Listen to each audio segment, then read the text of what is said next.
Bel día nos asentaremos ao canto da mar, amor. Sabremos que yera verdad e no un sueño, a luminaria que como un sol iluminó lo templo dos nuestros peitos. Me huellarás con o huello del alma, me darás en una única caricia o escoscato de sello que en Dios plantemos.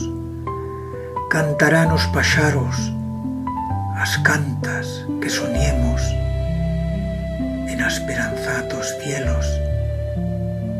Bel día recolliremos o fruito de todas aquellas simiens de besos que sembremos en as nueis como ninos d'amor.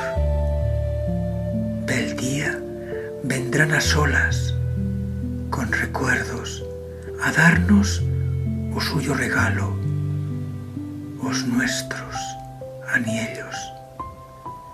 Te huellaré con os huellos que besés dende tan lexos, atravesando océanos.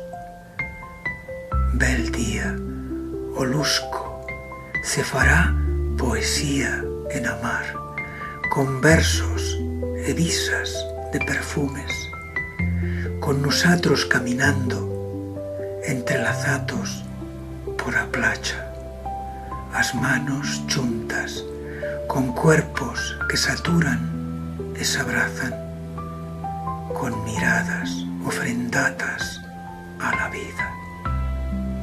Bel día, piel junto a piel, alma en alma, daremos gracias por este amor que nació como imposible estrela e que sembrando a cada inte en o sulco da inocencia se lle tornato en un milagro, en a unión inmaculada.